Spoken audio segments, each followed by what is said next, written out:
Layla. Hello. You know me?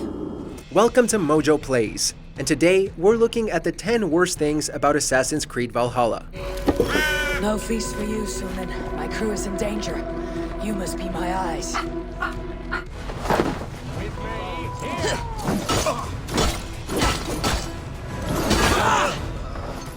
Yes. Basim and Hytham. We met in Miklagard, and they showed me her buried secrets. We are grateful to Sigurd for his invitation and eager to pay tribute to your king. For this list, we'll be looking at the weakest aspects in this open-world adventure game and how they held it back from being considered a classic. Since this covers major plot information, here's your spoiler alert. What was your biggest issue with Assassin's Creed Valhalla? Let us know in the comments. So to England, glory and destiny. To England!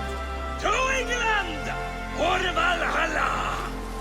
Before we begin, we publish new content all week long, so be sure to subscribe and ring the bell to get notified about our latest videos. The useless eagle vision. Go, Sunan. Assassin's Creed Origins revamped the eagle vision to place the point of view through an actual eagle. This has carried forward to the following games as well. However, Valhalla removes the pinpoint accuracy of the eagle vision and turns it purely into a sequence where locations have to be spotted from a distance. This means players need to judge where to go themselves, forcing them to figure out the exact location in massive areas. Since this can be done while controlling Eivor, the eagle vision is pretty much rendered useless. It feels like a needless bother to use the eagle vision, as handling Eivor's raven is slow and needs to constantly be angled in specific ways for accuracy. No feast for you, Suman. My crew is in danger. You must be my eyes. Boring supporting characters.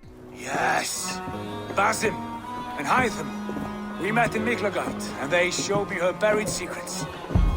We are grateful to Sigurd for his invitation and eager to pay tribute to your king. Any story can come across as an engaging one if the supporting characters are worth following. Unfortunately, Assassin's Creed Valhalla relies too much on its lead, who has next to no chemistry with the characters around them. The only true connection Eivor has is with their brother Sigurd, who is the exception among a series of characters whose personalities are riddled with stereotypical qualities. Romances are largely flat in execution, with nonsensical love interests like Eivor's own sister-in-law not even having a bearing on the main plot. The main issue lies with characters frequently rotating around Eivor, with barely any sticking around long enough for us to form an understanding of their characterizations. Valhalla tries too hard to make Eivor shine, with the side effect of making the supporting characters too boring. Every town and village needs a stable to keep horses fit and trim. I'll find my footing again, somewhere.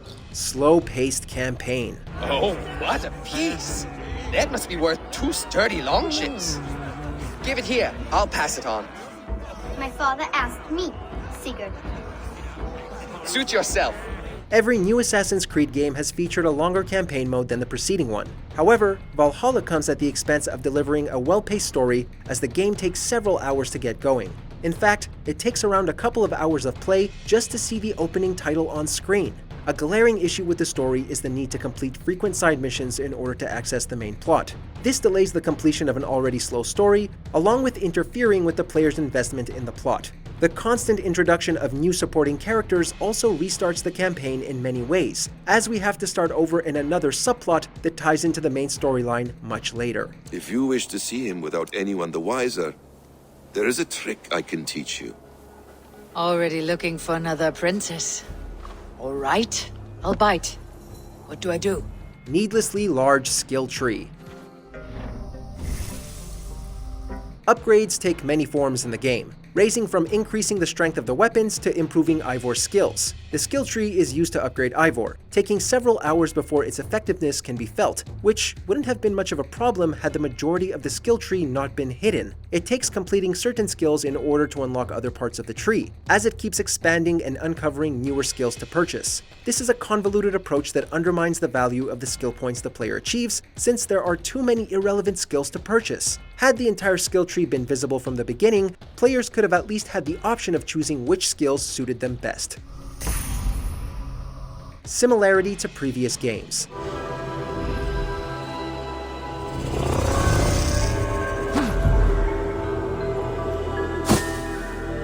Assassin's Creed Origins marked a revamp for the series, bringing in a particular focus on exploration by making the map much larger. However, this formula has gotten stale by Assassin's Creed Valhalla, as the gameplay is a carbon copy of its two predecessors. If you've played either of the previous games, Valhalla will feel completely unoriginal, with only minor features changed and the basic outline remaining the same. This makes the game come across as more of an expansion of earlier installments rather than its own thing.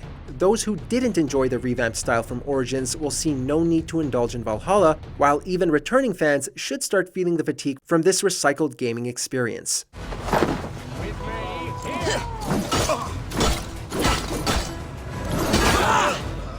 Lackluster modern-day storyline. Layla. Hello. You know me?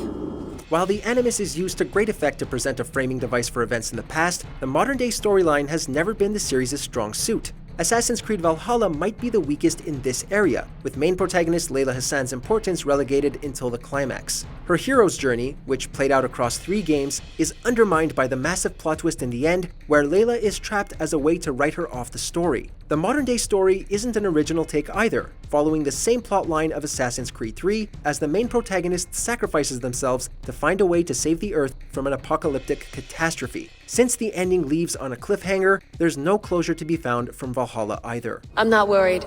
I have the Staff of Eden. It heals and protects. No. You do not. Clunky parkour movements.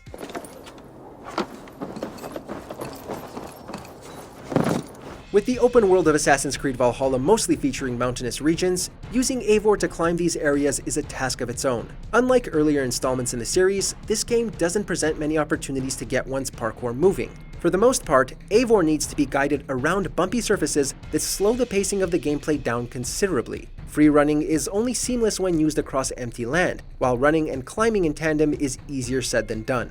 The absence of fluid movement is present even when horse riding and during naval sequences, limiting the player's movement and interfering with the natural flow of controlling the character.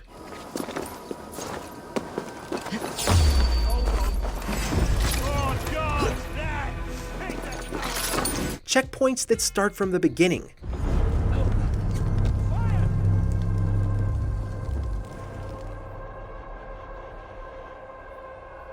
Due to the length of the campaign, missions in Assassin's Creed Valhalla also last much longer. The downside to this is the possibility of being desynchronized and starting all over again. This happens more often than not since checkpoints aren't set up to the benefit of the player. Missions like going on raids can be a tall task, as these have to be restarted from the beginning of the sequence should one fail. While boss fights do have checkpoints that restart midway through, these aren't much better as the health bars aren't replenished all the way. This lackluster checkpoint system can trap the player in a loop of a mission that will have lost all of its fun factor.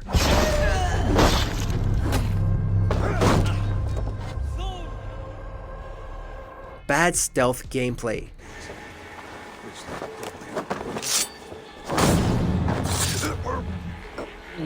Given that the basis of the series is around the Assassin's Brotherhood, stealth should be a major factor in the game. Unfortunately, Valhalla sidesteps this aspect almost entirely, placing more emphasis on aggressive combat over stealth features. While it makes sense to downplay the importance of the Creed, since the story is chronologically before the official formation of the faction, its thematic qualities had been established much earlier in Assassin's Creed Origins. However, Eivor doesn't come with any real skills in stealth, with only minor versions of concealment brought forward. Even the hidden blade is used only occasionally, with its execution lacking the deadly accuracy from earlier games. Overall, stealth is presented only as an additional option rather than developed as an enjoyable experience that lives up to the series' title. Hey, wait! Linear combat. It doesn't take much to master the combat in Assassin's Creed Valhalla. In fact, simple button mashing is all that's needed to get the hang of the combat mechanics. The game never tries to make battles interesting, with the basic strategy consisting of spamming the same moves to beat enemies. Although certain upgrades are available to diversify this aspect, those are ultimately unnecessary since spamming controls reaps much better results. With so many enemies attacking Eivor at the same time, it becomes a bad habit to rely on repeating the same moves in order to survive these battles.